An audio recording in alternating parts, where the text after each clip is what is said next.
Okay, so have you ever like really messed something up? Like a project at work or even a relationship? Yeah. And you just immediately think like, ugh, this is totally my fault. Yeah.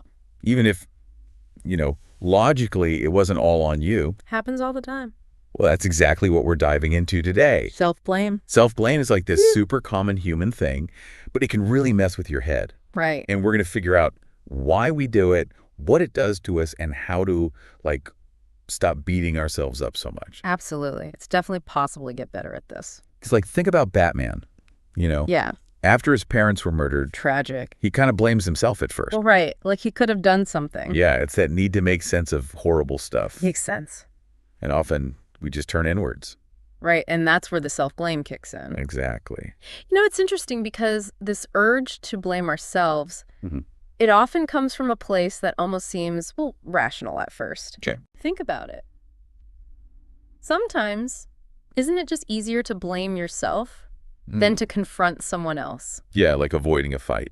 Exactly. It avoids conflict right then and there. Right. Or, and this is another thing, by taking the blame, we create this illusion of control. Oh, like in a world where... Yeah, in this crazy, unpredictable world. Oh, okay. We think, okay, if I messed up, then at least I can fix it next time. I see. So it feels more manageable. Exactly. It's like we're trying to grab onto some sense of order. Right. It's not just about avoiding arguments or trying to control things, though, right? It was deeper than that. Sometimes it's like this huge feeling of responsibility. Yeah, over-responsibility. Like we should have stopped something bad from happening. Like we had the power. Or even like managed other people's feelings. Which, of course, we can't really do. No, not at all. But we still feel like we should. Exactly. And the crazy thing is, some of the research we looked at shows that we even blame ourselves for stuff that is totally random. Like what? Like imagine you spill coffee on your shirt right before a big presentation. Yeah. And instead of just being like, well, that's annoying, you start thinking, I should have been more careful. I should have seen that coming. Oh, I do that. Right. It's like we have this expectation that we should be able to predict the future. And that we should never make mistakes. Right. And then when we do mess up, we don't just think, oh, I made a mistake. Right. We think, I'm a failure. This is who I am. Like it's a character flaw. Exactly. We internalize it. It becomes part of us. It's like our whole identity gets wrapped up in these mistakes. Right. And another piece of this puzzle is our early childhood experiences. Oh, interesting. They play a huge role in all of this. Like how? Well, think about a kid, right? Okay. Growing up in a tough environment, maybe there's like a lot of stress. Yeah. Or maybe their caregivers aren't always, reliable. Right. That's got to be scary. It is. For a child, it can be terrifying. Yeah. So for that kid, blaming themselves for bad stuff, it can actually be a way to maintain a sense of, like, stability. Oh, I see. Because the idea that a grown-up, someone they depend on, might be the problem, that's too scary. It's easier to think it's their fault. Exactly. So they internalize the blame. As a coping mechanism. Exactly, as a way to cope. Wow, and that can follow you, right? Oh, absolutely. It can become a learned pattern. Into adulthood. It sticks with us, even when the environment changes. Okay, so then what's going on, like, psychologically when we blame ourselves? Well, the research shows that our brains are wired for order. Like they crave it. Yeah. We want to make sense of the world. Makes sense. So self-blame, it's like a shortcut. Oh, like a quick answer. Exactly. It gives us a quick explanation, even if it's not the right one. So, like, even if it's not true, it just makes things feel neater. Exactly. It ties things up in a nice little bow, even if that bow is totally wrong. Oh, I get it. Like, think about it. You plan a picnic. Okay. Everything's perfect. And then it rains. The worst. And you immediately think, oh, I should have checked the weather. It's my fault for not knowing. Oh, exactly. I ruined the picnic. Even though, obviously, you can't control the weather. No. But it's easier to blame yourself than to just accept that sometimes stuff happens. That you can't control. Exactly. And it makes the world feel a little bit more predictable, even if it's not. I get it. And it's not just about feeling in control. Okay. Self-blame also serves some, interpersonal functions. What do you mean? Like, think about a child again. Okay. They break a vase, right? Well, and they know their parent's going to be mad. Yeah. So they might just immediately say, it's my fault, I'm sorry. To avoid the yelling. Exactly, to try to soften the blow. It's self-preservation. Exactly. So sad, though. It is sad, and it gets even more complicated because in abusive relationships, Self-blame can be a survival tactic. Oh, wow. You mean like, Yeah, like a way to appease the abuser, oh gosh. to avoid making them angrier. Yeah, yeah. It's a way to protect themselves in the moment. Right. Even though It hurts them in the long run, yeah. it just shows how complex this whole thing is. Okay, so we've talked about like feeling in control and avoiding conflict. Right. But there's also this thing called an internal locus of control, right? Yes, exactly. Which I've always thought of as a good thing. It usually is. Like believing you can shape your own life. That you have agency, yeah. Right. But the sources we looked at, they point out that it can also lead to too much self-blame. It's true. It's like a double-edged sword. How so? Well, because if you really believe you're in control and then something goes wrong, Yeah. your immediate thought might be, well, I must have failed. Instead of looking at other factors? Exactly. Yeah, I see. It's like you're so used to taking responsibility that you forget to account for all the other stuff. The stuff you can't control. Exactly. Right? So it's like you need a balance It's the key. between taking responsibility for your actions, but also recognizing that sometimes things are just out of your hands. Absolutely. It's about acknowledging the external factors, too. And this kind of ties into learned helplessness, right? Yes, great point. Which is, Well, learned helplessness is when Yeah. you face these negative situations over and over again okay. that you can't control. Yeah. And eventually, you just kind of give up.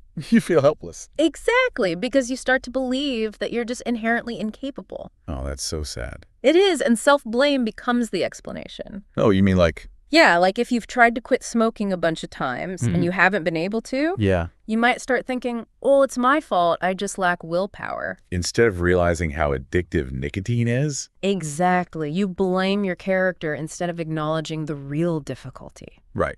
And this is especially important when we talk about trauma and abuse. Because? Because if you grow up in an environment where you're constantly being hurt or neglected, you might start to believe that you deserve it. Oh, no, that you're causing it. Yeah, that it's your fault somehow. Oh, gosh. Which is, of course, never true. No, never. But it's a way for kids to make sense of a world that doesn't make sense. Right. They internalize the blame to protect themselves. So, like, what's the actual cost of all this self-blame?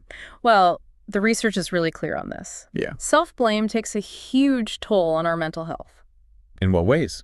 Well, for one, it's strongly linked to depression. Oh, yeah. In fact, self-blaming thoughts, they're actually a core symptom of depression. Wow. And it also feeds into anxiety. Really? Yeah, because you start worrying about messing up, Right. which makes you more likely to blame yourself when you do. It's like a vicious cycle. Exactly. It just keeps feeding itself. And then on top of that, Yeah. you're constantly putting yourself down Right. You're chipping away at your self-esteem. and your self-worth. Exactly. It's like you're telling yourself you're not good enough over and over again. And that can't be good for you. Definitely not. So it's not just like feeling bad in the moment. No, it goes way beyond that. It has these long-term consequences. Yes. It can impact our relationships, our work, even our physical health. So how do we stop doing this? Well, the good news is there are things we can do. Okay, like what? Well, first, we have to become aware of our negative self-talk. Oh, yeah, like catch ourselves in the act. Exactly. And then challenge it. Like argue with those thoughts. Yeah. Ask yourself, is this really true? What's the evidence? I like that. And we also need to learn to separate taking responsibility from just beating ourselves up. Okay, so like acknowledge your role, but don't go overboard with the self-criticism. Right. Focus on the things you can control. And what you can do differently next time. Exactly. Right. And maybe the most important thing is to cultivate self-compassion. Oh, that's so important. It is. It's about treating yourself with the same kindness you'd offer a friend who's going through something similar. Yeah, be your own best friend. Exactly. And that means reframing your thoughts. Oh, yeah. Like how? Well, instead of focusing on what went wrong, Yeah. try to look for alternative explanations. Okay. Maybe things didn't go as planned, but what did you learn from it? What can you take away from it? Exactly. And try to focus on the progress you've made. Not just the setbacks. Right. And remember that mistakes are just opportunities to learn. They're not proof that you're a failure. Exactly. And finally, setting boundaries and practicing self-respect are crucial. Oh, that's a good one. It's about recognizing that you're not responsible for everything. And everyone. Yeah, you don't have to take on everyone else's burdens. Right. It's about reclaiming your own agency. Okay, so All of this is like super relatable, right? Oh, absolutely. The sources are full of stories Mm-hmm. about people blaming themselves after traumatic events. Yeah, it's a common response to trauma. Or feeling responsible for a loved one's death. Like they could have somehow prevented it, Right. even when that's just not possible. There's even an example of a woman blaming herself for being harassed online. Yeah, and thinking she should have just, like, adjusted her profile. Or been more careful. Right, instead of Well, holding the harasser accountable. wow, it shows you how deep this goes. It really does. Like even something as simple as a kid spilling milk Mm-hmm. and getting yelled at. Right, it can set the stage for years of self-blame. Right, Ah. it's like these early experiences, Yeah. they can create patterns that are hard to break. There's this one metaphor that really stuck with me. Oh, yeah, which one? It's the brave little tree Oh, I love that one. that blames itself for not being strong enough. Right. But it turns out it was just like planted in bad soil. Exactly, it didn't have the nourishment it needed.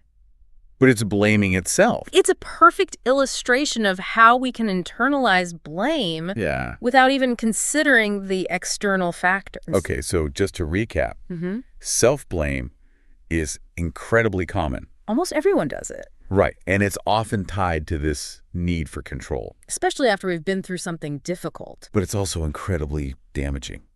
to our mental and emotional well-being. So remember, Mm-hmm. recognize those self-critical thoughts. Yeah. Challenge them. Ask yourself if they're really true. Practice self-compassion. Be kind to yourself. Focus on what you can control. And accept that you're not perfect. Right. Because nobody is. Exactly. This brings us to like a final thought. Okay, I like it. Think about the last time you automatically blamed yourself for something. Mm-hmm. And just consider, like, what would it look like Yeah. to offer yourself a little bit of kindness in that situation That's a great challenge. instead of the blame? Because that self-compassion, Uh-huh. it's the foundation for building real resilience. It lets us move forward in a healthier way. Exactly. So give it a try. You might be surprised at how much it helps. Yeah, you really might. Okay, that was great. Thanks for having me. Thanks for joining me on the deep dive. Anytime. See you next time. Bye.